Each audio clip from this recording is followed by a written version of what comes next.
नमस्कार, हांव राजश्री कामत आनी ह्यो आसात राष्ट्रीय खबरो. द नेक्स्ट जनरेशन जीएसटी सुधारणा भारताच्या अप्रत्यक्ष कर प्रणालीक सुलभ करपाच्या दिशेन एक म्हत्वपूर्ण पावल आसा.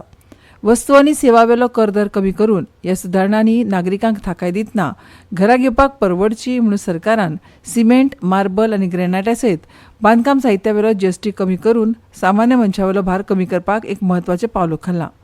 सामान्य मनशा मेरेन हाचो फायदो पावोवन भारताक आत्मनिर्भर करपाचो उलो प्रधानमंत्री नरेंद्र मोदी हांणी भाजपा कार्यालयाच्या उक्तावणा वेळार कार्यकर्त्यांक मारलो. जनरेशन जीएसटी रिफॉर्म्स का फायदा सामान्य से सामान्य व्यक्ति तक पहुंचना चाहिए. हमें ग्राहकों को भी जानकारी देनी है. जहां हम विपक्ष में हैं, वहां तो हमारी जिम्मेदारी और अधिक बढ़ जाती है. वहां जो सरकार है वो जीएसटी में कमी का पूरा लाभ जनता को दे. हमें भारत को आत्मनिर्भर बनाना है और स्वदेशी को अपनाना है. संरक्षण मंत्री राजनाथ सिंह हांणी म्हळां की 21व्या शेंकड्यांत सशस्त्र दळां मदली आंतर कार्यक्षमता आनी संयुक्तता ही ऑपरेशनल गरज जाल्या. नवी दिल्लीत जाल्ल्या त्रिसेवा चर्चासत्रांत उलयतना सिंह हांणी अधोरेखित केलें की धोके अदीक जटील जाल्यात. ऑपरेशन सिंदूर वेळार भारतान आपल्या हवाई संरक्षणात संयुक्ततेचें उल्लेखनीय प्रदर्शन केलें, जे निर्णायक थारलें. सेनाओं ने ऑपरेशन सिंदूर को अंजाम दिया है. इसके लिए मैं आप सबको और तीनों सर्विसेज के अपने सेना के अधिकारियों और जवानों को मैं बधाई देता हूं. और यह ऑपरेशन इस बात का प्रमाण है, जब हमारी सेनाएं आपस में मिलकर काम करती हैं तो उनकी कंबाइंड स्ट्रेंथ कितनी बढ़ जाती है. यानी बड़ी से बड़ी चुनौती का भी मुकाबला करने में वह सक्षम हो जाती हैं और उस चुनौती पर विजय प्राप्त करती हैं. प्रधानमंत्री नरेंद्र मोदी हांच्या फुडारपणा खाला भारत एक बळिश्ठ जागतीक फुडारी म्हणून उदेला. 2023 वर्सा भारतान G20 संघटनेचे अध्यक्षपद मेळिल्ल्यान जागतीक भूमिका वाडल्या. हाचे विशीं आसा हो खासा रिपोर्ट. प्रधानमंत्री नरेंद्र मोदी हांच्या फुडारपणाखाला भारत एक जागतीक फुडारी म्हूण उदेला. 2023 वर्सा भारतान G20च्या अध्यक्षपदाक लागून जागतीक वाड जाली आनी गटीकरणात आफ्रिकन युनियनाचे वांगडीपण आनी जागतीक जैव इंधन युती सुरू करपा सयत ठोस परिणाम मेळ्ळे.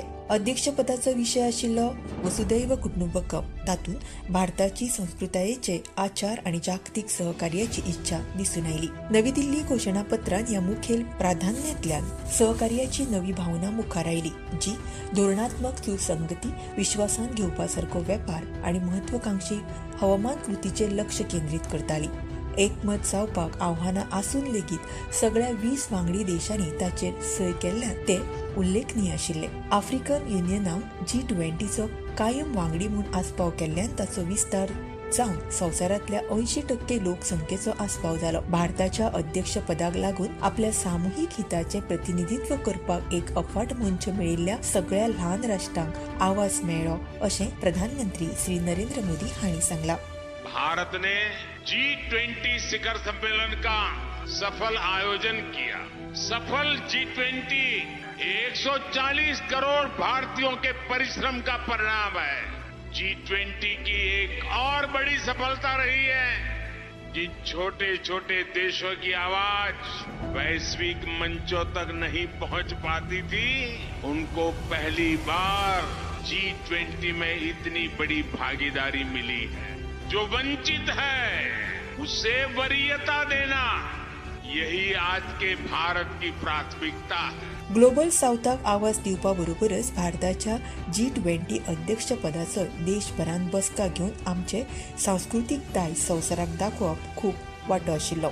इतिहासीक स्थळांचेर जाल्ल्या ह्या कार्यावळींनी भारताची विंगड विंगड परंपरा आनी कला दायज उजवाडाक हाडून संस्कृताय आनी अर्थीक वाड ह्या दोनूय मळार फुडारी म्हूण ताची जागतीक अस्मिताय घटमूट जाली. योगेश खतुनिया हाणें जागतीक पॅरा एथलेटिक्स चॅम्पियनशिपांत रुप्या पदक जिखलें.